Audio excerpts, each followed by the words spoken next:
बिळगाव नगरपंचायत येथे बोगस मतदान झाल्याचा आरोप अवंतिका लेकुरवाडे यांनी केला।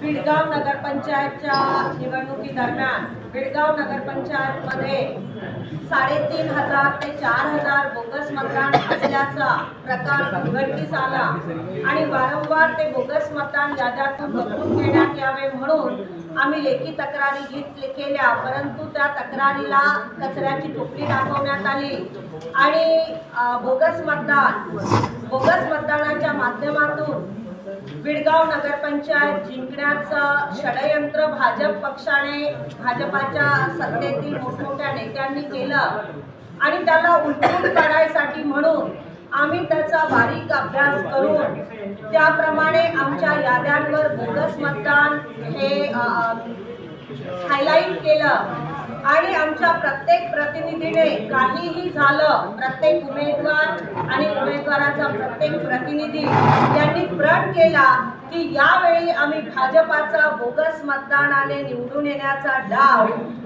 हे षडयंत्र आम्ही विजयी होऊ देणार नाही त्यांना, असा प्रण प्रत्येक उमेदवाराने केला।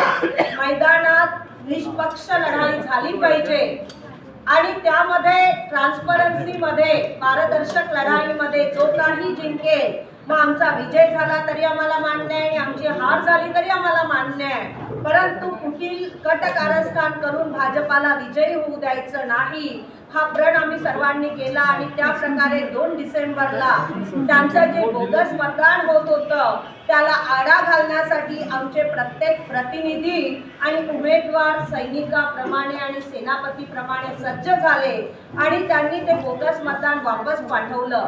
परंतु वार्ड नंबर 6चं बोगस मतदान वापस पाठवत असताना जे मतदान भंडारा जिल्ह्यातील तुमसर तालुक्यातील मिट्टेवाडी या गावातील होतं आणि गोंदिया जिल्ह्यातील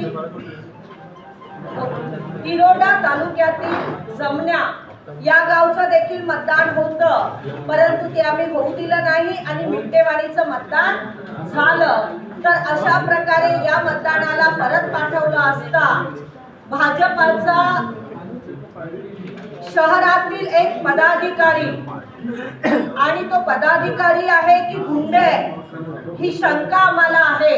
कारण अशा प्रकारे ग्रामीणचं मतदान सुरू असताना भाजपाच्या शहरातील एका पदाधिकाऱ्याने मतदान केंद्रात शिरून बाहेरचं बोगस मतदान दमदाटी करून या भागातील नेत्यांच्या अभयाखाली ते मतदान करून घेतलं आणि त्यामुळे त्याच्या विरोधात आम्ही आवाज उचलला आणि त्यानंतरचं बोगस मतदान होऊ नये म्हणून आक्रमकरित्या त्यावेळी मतदान केंद्रावर आम्ही आवाज उचलला। आता पुढची भूमिका काय आहे तुमची? अशा प्रकारे आमच्यावर त्यांनी गुन्हे दाखल केले, परंतु मग या बोगस मतदान करण्याच्या षडयंत्रामध्ये जे सामील आहेत, ज्यांनी बोगस मतदानाला प्राधान्य दिलं आणि ते करवून घेतलं, त्या सगळ्यांवर गुन्हे दाखल झाले पाहिजे। ज्या अधिकाऱ्यांनी त्या याद्यांचं शुद्धीकरण माहिती असताना केलं नाही त्यांच्यावर गुन्हे दाखल झाले पाहिजे आणि ते मतदान राहतच नाही, त्या मतदानाला यादीत ठेवणाऱ्या सर्वांवर गुन्हे दाखल झाले पाहिजे। आणि जोपर्यंत हे गुन्हे दाखल होणार नाही, मी असं म्हणणार नाही की अवंतिका लेकुरवाडेवरील गुन्हे मागे घेतले पाहिजे, मी अजिबात म्हणणार नाही। तुम्ही गुन्हे लावले ना आमच्यावर, तयार आहे, आम्हाला अटक झाली तरी आम्ही तयार आहोत, कारण सत्याच्या लढाईमध्ये जेलमध्ये जायला अवंतिका लेकुरवाडे घाबरत नाही। मी आज स्वतः गुन्हे असताना 189 आणि 190चा गुन्हा माझ्यावर असताना देखील मी आज पोलीस स्टेशन मध्ये गेली, आज CP ऑफिस मध्ये गेली, मला माहिती होतं मला अरेस्ट होऊ शकतं,